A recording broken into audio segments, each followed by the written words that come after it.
আজকে আমরা দেখতে পেয়েছি আজকে 1 সেপ্টেম্বর ডাকসু ইলেকশনের আর মাত্র 8 দিন বাকি। এমন একটা সময় এসে একটি রিটের জের ধরে হাইকোর্ট বিকাল 4টা বাজে একটি রায় দেয়, যে রায়ের মধ্য দিয়ে তারা আসন্ন যে 9 সেপ্টেম্বরের ডাকসু ইলেকশন, সেই ডাকসু ইলেকশনকে তারা বন্ধ ঘোষণা করে। আমরা আমাদের প্যানেলের পক্ষ থেকে একটি মিছিল নিয়ে রাজু ভাস্কর্যে আমরা গিয়েছিলাম এবং আমরা সকল প্যানেল সেখানে প্রতিবাদ সমাবেশ করি এবং আমরা আমাদের প্রতিক্রিয়াগুলো তুলে ধরি। যেহেতু সাংবাদিকদের মাধ্যমে আমরা দেশবাসীর কাছে আমাদের কথাগুলো পৌঁছাতে চাই, সেই জায়গা থেকে আজকে আমরা এই প্রেস ব্রিফিং এখানে আয়োজন করছি। প্রথমেই বলতে চাই, গত পরশু এবং গতকালকে চট্টগ্রাম বিশ্ববিদ্যালয়ের শিক্ষার্থীদের উপর স্থানীয়দের মাধ্যমে যে ধরনের হামলা হয়েছে, আমরা মনে করি যে সাধারণ শিক্ষার্থীদের উপর এটা এক ধরনের হত্যা চেষ্টা এবং এক ধরনের একটা পরিকল্পিত উপায়ে কিন্তু চট্টগ্রাম বিশ্ববিদ্যালয়ের শিক্ষক শিক্ষার্থীদের উপর এই আক্রমণটি হয়েছে।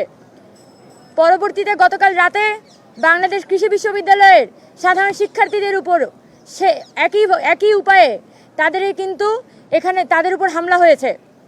আমরা মনে করি এই গত কয়েক মাস ধরে যখন চাকসু রাকসু ডাকসু নানান ছাত্র সংসদ নির্বাচনে একটা রব উঠছিল এবং আমাদের বিশ্ববিদ্যালয়গুলো যেখানে একটা গণতান্ত্রিক রূপান্তরের পথে ধাবিত হচ্ছিল, ঠিক একই সময়ে হুট করে আমরা দেখছি যে আমাদের ক্যাম্পাসগুলো অস্থিতিশীল হয়ে উঠছে।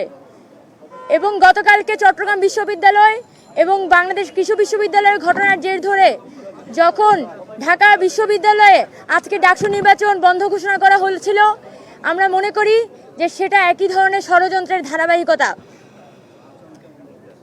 গত কিছুদিন আগে যখন আমাদের জাহাঙ্গীরনগর বিশ্ববিদ্যালয়, রাজশাহী বিশ্ববিদ্যালয় সব জায়গাতেই কিন্তু মনোনয়নপত্র ছাত্রছাত্রীরা মনোনয়নপত্র নিচ্ছেন, প্যানেল ঘোষণা করছেন এবং ঢাকা বিশ্ববিদ্যালয়ে যে ডাকসু ইলেকশন, সেই ডাকসু ইলেকশনের কিন্তু ডেট প্রায় ঘনিয়ে আসছে। এটার মধ্য দিয়ে আমাদের ঢাকা বিশ্ববিদ্যালয় সহ সকল বিশ্ববিদ্যালয়ে এক ধরনের গণতান্ত্রিক পরিবেশ, এক ধরনের সকল পক্ষ, সকল রাজনৈতিক শক্তি, সকল ছাত্রছাত্রী, প্রার্থী, সাধারণ ছাত্র সকলের মধ্যে অত্যন্ত উৎসবমুখর এবং অত্যন্ত একটা আশাব্যঞ্জক এবং গণতান্ত্রিক পরিবেশ বিরাজ করছিল। এই পরিস্থিতিতে এসে যখন আমাদের চট্টগ্রাম বিশ্ববিদ্যালয় উত্তপ্ত হলো, যখন বাংলাদেশ কৃষি বিশ্ববিদ্যালয় উত্তপ্ত হলো এবং ঢাকা বিশ্ববিদ্যালয় আজকে উত্তপ্ত করার চেষ্টা করা হলো, তার মাধ্যমে আমরা বুঝতে পারি যে একই শক্তি তারা কিন্তু নানান উপায়ে এই বিশ্ববিদ্যালয়গুলোকে উত্তপ্ত করার চেষ্টা করছে। যারা এই চট্টগ্রাম বিশ্ববিদ্যালয়ের ঘটনাকে পিছনে ইন্ধন দিচ্ছে, তারাই কিন্তু ঢাকা বিশ্ববিদ্যালয়ের ডাকসু নির্বাচনকে নানানভাবে বন্ধ ঘোষণার চেষ্টা করছে। আমরা এখানে সরাসরি বলতে চাই যে আজকে যে হাইকোর্টের মাধ্যমে একটা ঘোষণা দেওয়া হলো, হাইকোর্টের মাধ্যমে যে বলা হলো যে এখানে ডাকসু নির্বাচন হবে না, এখানে ভোটার তালিকা প্রণয়ন হয়েছে 10 আগস্ট, ভোটার তালিকা প্রণয়ন হচ্ছে 11 আগস্ট, প্রার্থিতা নেওয়া এবং প্রার্থিতা প্রত্যাহারের ঘটনা ঘটছে 25 আগস্ট পর্যন্ত।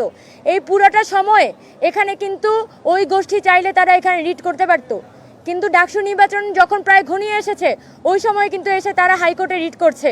আমরা মনে করি যে এটা একটা ষড়যন্ত্রের অংশ এবং পুরো নির্বাচনটাকে প্রশ্নবিদ্ধ করার জন্য আজকে এই শেষ মুহূর্তে এসে রিটটি করা হয়েছে।